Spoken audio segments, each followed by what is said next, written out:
എല്ലാവർക്കും വിദ്യാസ് കിച്ചണിലേക്ക് സ്വാഗതം. എല്ലാവരും സന്തോഷത്തോടു കൂടിയും സുഖമായിട്ട് ഇരിക്കണമെന്ന് വിചാരിക്കുന്നു. അപ്പോൾ ഇന്നത്തെ നമ്മുടെ റെസിപ്പി എന്ന് പറയുന്നത് മുരിങ്ങയില വെച്ചിട്ടുള്ള നല്ലൊരു റെസിപ്പിയാണ്. പരിപ്പൊന്നും ഇല്ലാത്ത നല്ലൊരു മുരിങ്ങയിലക്കറിയുടെ റെസിപ്പിയാണ് കേട്ടോ. വളരെ എളുപ്പത്തിൽ തന്നെ ഉണ്ടാക്കാൻ പറ്റും, പെട്ടെന്ന് തന്നെ ഉണ്ടാക്കാൻ പറ്റുന്ന ഒരു കറിയാണ്. അപ്പോൾ തീർച്ചയായിട്ടും നിങ്ങളെല്ലാവരും ട്രൈ ചെയ്ത് നോക്കണം കേട്ടോ. അപ്പോൾ മുരിങ്ങയില അതിന് വേണ്ടിയിട്ട് ഞാനൊരു മൂന്ന് തണ്ട് മുരിങ്ങയിലയാണ് കേട്ടോ എടുത്തിട്ട് വന്നിട്ടുള്ളത്. അപ്പോൾ നമ്മുടെ വീട്ടിലെ ആൾക്കാരെ എണ്ണ അനുസരിച്ച് കൂട്ടുകയോ കുറയ്ക്കുകയോ ചെയ്യുക. അപ്പോൾ അതിൻ്റെ കോലെല്ലാം കളഞ്ഞ ശേഷം അതിൻ്റെ ഇല മാത്രമായിട്ട് ഞാനിവിടെ പറിച്ച് വെച്ചിട്ടുണ്ട്. ഇനി ഇത് ഒരു 2-3 തവണ നന്നായിട്ട് വെള്ളം ഒഴിച്ചിട്ട് നന്നായിട്ട് ഒലുമ്പി നന്നായിട്ട് കഴുകിയെടുക്കണം. അതിൽ മണ്ണൊക്കെ ഉണ്ടാവും, അപ്പോൾ പൊടിയൊക്കെ ഉണ്ടാവുമല്ലോ. അപ്പോൾ അതൊക്കെ നന്നായിട്ട് ഒന്ന് കഴുകി വൃത്തിയാക്കിയിട്ട് നമുക്ക് മാറ്റി വയ്ക്കാം.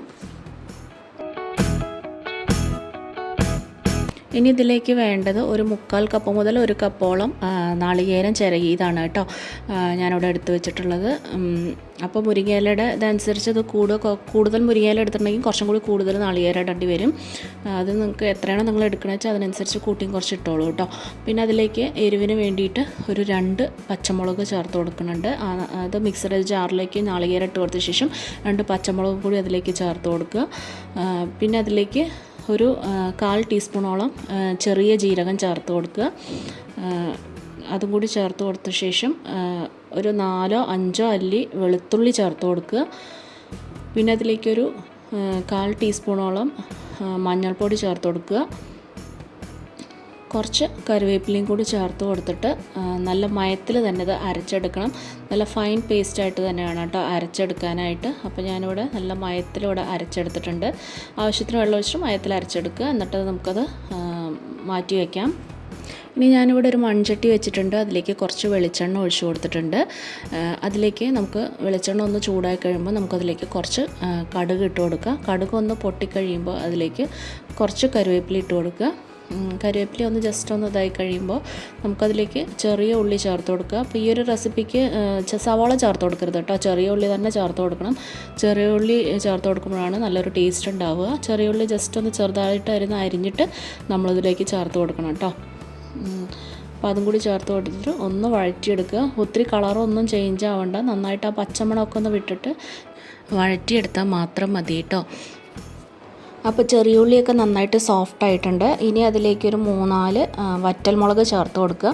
അതും കൂടി ചേർത്ത് കൊടുത്തിട്ട് ഒന്നും കൂടെ ഒന്ന് വഴറ്റി കൊടുക്കുക.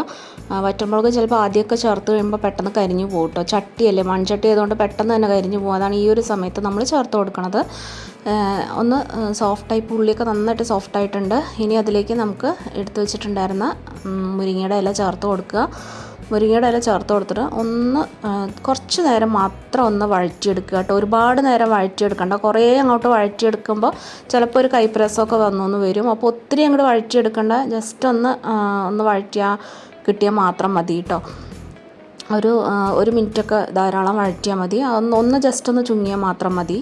അപ്പോൾ ആ ഒരു രീതി ആവുന്നവരെ ഒന്ന് വഴറ്റിയെടുക്കുക. അപ്പോൾ അത് കണ്ടപ്പോൾ മുരിങ്ങയുടെ ഇലയൊക്കെ ഒന്ന് ചുങ്ങി കിട്ടിയിട്ടുണ്ട്. ഇനി നമുക്കതിലേക്ക് നമ്മൾ നേരത്തെ അരച്ച് വെച്ചിട്ടുണ്ടായിരുന്ന തേങ്ങയുടെ അരപ്പതിലേക്ക് ചേർത്ത് കൊടുക്കുക. അപ്പോൾ കൊഴുപ്പിന് നമ്മൾ ഈ ഒരു തേങ്ങയുടെ ഇത് മാത്രമാണ് കേട്ടോ ചേർക്കണത്, വേറെ ഒന്നും ചേർത്ത് കൊടുക്കുന്നില്ല. പരിപ്പൊന്നും നമ്മളിതിലേക്ക് ചേർത്ത് കൊടുക്കുന്നില്ല. അപ്പോൾ ഞാൻ പറഞ്ഞ മാതിരി നിങ്ങൾക്ക് വീട്ടിൽ എത്രയാണോ ആൾക്കാർ അതിനനുസരിച്ച് നിങ്ങൾ വെക്കുമ്പോൾ തേങ്ങയുടെ അളവൊക്കെ കുറച്ച് കൂട്ടേണ്ടിയൊക്കെ വരും കേട്ടോ. ഇനി നമുക്ക് ആ ജാറിലേക്ക് കുറച്ച് വെള്ളം ഒഴിച്ചിട്ട് ആവശ്യത്തിന് നമുക്ക് എത്രയാണോ വെള്ളം വേണ്ടച്ചാൽ അതിനനുസരിച്ച് ചേർത്ത് കൊടുക്കുക. ഏകദേശം ഒരു 2 കപ്പോളം വെള്ളം ഞാൻ ഇതിലേക്ക് ചേർത്ത് കൊടുത്തിട്ടുണ്ട് കേട്ടോ. നമ്മൾ നോക്കുക, പാകത്തിനനുസരിച്ച് ചേർത്ത് കൊടുക്കുക. ഇനി ഇതിലേക്ക് നമുക്ക് വേണ്ട ഉപ്പിടുക. ഒരു 3/4 ടീസ്പൂണോളം ഉപ്പ് നമ്മൾ ചേർത്ത് കൊടുത്തിട്ടുണ്ട് ഇതിലേക്ക്. നമുക്ക് പിന്നെ നോക്കിയിട്ട് വേണമെന്നുണ്ടെങ്കിൽ ലാസ്റ്റ് ചേർത്ത് കൊടുത്താലും മതി കേട്ടോ. പിന്നെ 2-3 ആളോ ഇത് കഴിക്കാൻ പാകത്തിനുണ്ടാവുള്ളൂ. പിന്നെ അത് കഴിക്കുന്നതിൻ്റെ ക്വാണ്ടിറ്റി അനുസരിച്ച് കുറച്ച് വ്യത്യാസമൊക്കെ വരും കേട്ടോ. അപ്പോൾ തേങ്ങയും കൂടി ഇട്ട് കൊടുത്ത ശേഷം ഒന്ന് ഇളക്കി നമ്മൾ നന്നായിട്ടൊന്ന് തിളപ്പിച്ചെടുക്കുക. നന്നായിട്ട് വെട്ടി തിളപ്പിക്കാൻ വിടണ്ട, കാരണം അപ്പോൾ ചിലപ്പോൾ ഇങ്ങനെ പിരിഞ്ഞ മാതിരിയാവും. അപ്പോൾ നമ്മളിങ്ങനെ ഇളക്കി തിളപ്പിച്ച് കഴിഞ്ഞാൽ നന്നായിട്ട് ചൂടാവുകയും ചെയ്യും.